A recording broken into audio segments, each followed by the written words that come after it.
Áfram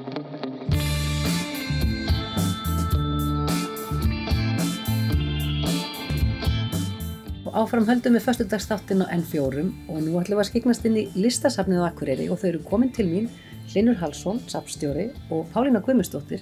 Þú ert sýningarstjóri fyrir sýninguna Sköpun bernskunnar. Velkomin bæði tvö. Takk fyrir. Og mér langar að byrja kannski aðeins á þér Pálína. Þessi sýning, hún var rétt opnuð það ekki þegar samkomubanni skall á?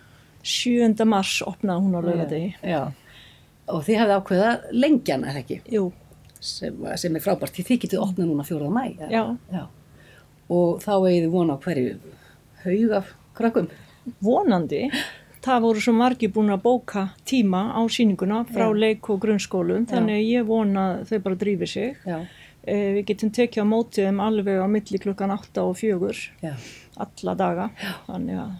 Og þau þurfum ekki að hugsa 2 metra regluna? Nei. Og þarna það er margt að sjá. Getur aðeins sagt okkur frá sýningu? Já, en ég ætla líka að segja að þau þurfa sko panta tíma hjá okkur fyrirfram.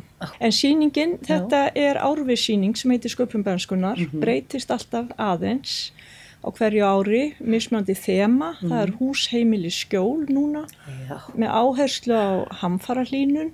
En hérna, þetta er einn leikskóli, það er Hólmasól, 5 ára börn, kom í haust, sem sagt, rétt fyrir áramót og unnu verk sem er sýnt undir leiðsögn hjá 2 mismunandi myndlistakonum hérna úr bænum, unnu það í safninu. Síðan eru 3 grunnskólar sem myndmenntakennararnir hafa valið einhverja hópa, það er Naustaskóli, Brekkuskóli og Lundarskóli. Svo eru 2 myndlistamenn, það er Gunnhildur Helgadóttir sem er leirlistamaður hérna á Akureyri og Hrafnkell Sigurðsson sem er nú landsþekktur. Þannig að þau hafa verið að vinna með þessum hópu? Nei. Í raun ekki, sko, nema Gunnhildur var með helmingin af hérna Hólmasólar börnunum og Jónborg Sigurðardóttir tók hinn helmingin. En eru þau þá svona einhvers konar inspirasjón eða? Já. Og þemað. Síðan höfum við líkan af neyðarskýlum, mörg lítil, mjög falleg, sem að kanadískir myndlistamenn sem voru í gestastofu Gilfélagsins unnu, þau búa í nyrstu byggð í Kanada og eru kennarar þar og fá 2-föld laun fyrir að vilja búa svona norðarlega. Og þau gáfu okkur svo þessi skýli í staðan fyrir að eyðileggja þau, þau gátu ekki flutta með sér. Og þessi skýli eru þess þeirra listaverk? Já, í raun, en þau gáfu okkur þetta í safnfræðsluna. Og er þetta skýli sem krakkarnir geta mögulega farið inn í? Nei, þau eru of lítil, en það eru hnýtin með, þannig að þau sem eru eldri og fullorðnir sem koma á sýninguna, því þetta er ekki síður sýning fyrir fullorðna, þau geta fundið hnýtin. Og svo er leikfangasafni sem núna er undir hatti minjasafnsins. Það hefur alltaf verið hluti af Sköpun bernskunnar. Þannig að þarna eru gömul leikföng og þar er eitt stórt dúkkuhús og nokkra Barbie-dúkkur sem að menn geta leikið sér að undir stiganum. Já, þetta er frábært. Nú þurfa allir að skella sér fyrir að opna. En Hlynur, viltu aðeins segja okkur hvernig þetta hefur haft áhrif á listasafnið, þessi faraldur? Já, við svona einbyttum okkur dálítið að því að fara bara á samfélagsmiðlana til þess að svona bara færa safnið heim í stofu og byrjuðum með millumerkið safnið í sófan og bara mjög ánægð með það að það eru fleiri listasöfn og söfn á landinu sem að tekið það upp. Já, annars erum við líka með listaverk dagsins.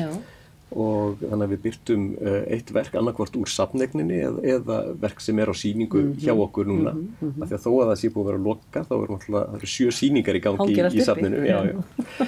Og hérna, við erum líka aðeins svona fyllt okkar áfram með podcast og þannig að þetta hefur svona, haft þau áhrif að við höfum svona hugsað hvernig getum við komið miðla myndlistinni til fólks án þess að það komi á safnið. Og það er bara mjög ánægilegt að sjá hvað það eru margir sem að fylgjast með því og hafa áhuga á því. Sérðu fyrir að þegar allt lagast og safnið opnar að þetta sé eitthvað sem að muni halda áfram mögulega? Algjörlega. Svona samfélagsmiðla? Já, ég held það. Ég meina við erum þetta búin að vera virka á Facebook og Instagram og auðvitað með heimasíðun okkar en við höfum bara nýtt okkur þetta miklu meira og ég held að þetta sé eitthvað sem sé bara komið til að vera að vekja athygli á safninu og myndlistinni, bara á samfélagsmiðlunum og það hvetur þá kannski fólk til þess að bara fá áhuga, koma í safnið og skoða. Og 4. maí þá ætlið þið að opna, en með eitthvað aðeins breyttu sniðið? Jú, það er auðvitað þessi 2 metra regla, þannig að og hámarkið að 50 manns geta verið í safninu í einu, þannig að en við búumst nú svo sem ekki við neinni örtröð, en það er auðvitað gaman að við framlengjum þessar 2 sýningar, Sköpun bernskunnar og sýninguna Línur, sem fekk mjög góða athygli og margir mjög hrifnir af. Hún verður líka lengd aðeins. En við frestum opnunum á sumarsýningunum okkar, það er að segja 3 þeirra, verðum því miður að fella niður sýningar myndlistaskólans og listnámsbrautar verkmenntaskólans. Það verður undan að láta í svona? Já, því miður. Og síðan erum við þá að fresta svona opnunum á sumarsýningunum okkar og verður auðvitað svona bara aðeins að koma í ljós. Það verður annarkvort í lok maí eða byrjun júní sem að við ætlum að opna þær þá og við verðum þá bara svona feta okkur eftir því hversu margir mega koma og allt svoleiðis.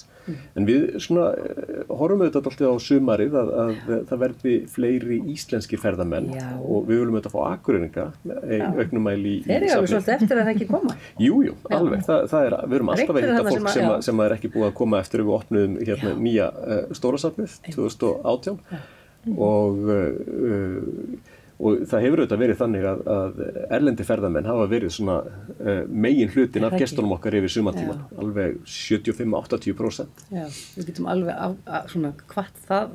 Já, við reiknum ekki með mörgum erlendi ferðamennum í sumar, en ætlum þó bara einmitt að leggja áherslu á íslensku ferðamennina. Nóg pláss fyrir Íslendinga. Alveg hreint. Og sýningarnar okkar eru svona, dálítið, ég held að þeir mun alveg höfða til Íslendinga líka. Við erum með alveg 4 einkasýningar með mjög ólíkum listamönnum. Brynja Baldursdóttir býr á Siglufirði, er með mjög fallega sýningu. Jóna Hlíf Halldórsdóttir kemur líka. Heimir Björgúlsson sem býr endar í Los Angeles og kemst ekki á opnun. Það er alveg bara nú þegar ljóst að hann kemst ekki, en hann sendir þá bara verkin sín.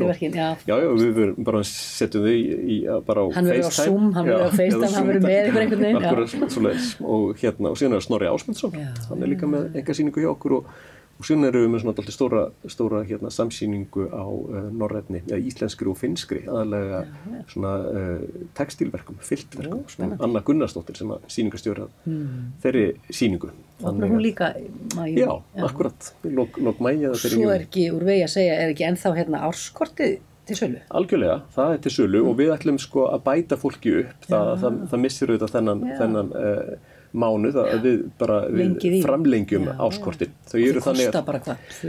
Já, er það ekki 3 og 5 eða eitthvað sko. Þannig að það borgar sig ef maður ætlar að koma 2 í safnið á árinu að kaupa sér áskort. Þannig að og þau eru bara miðuð við dagsetningu bara frá þeim degi sem maður kaupir þar. Gildir í ár? Já, gildir í ár. En við bara framlengjum það þá þennan tíma sem að fólk hefur mist af. Og búið að opna nýtt kaffihús? Já, það er frábært. Fullt af góðan pönnukökur? Kaffi og list, pönnukökur og alls konar góðgæti og gott kaffi. Hlynur Hallsson, Pálína Guðmundsdóttir frá Listasafni Akureyrar, kærar þakki fyrir komuna og gangi ykkur vel. Já, takk, sömuleiðis.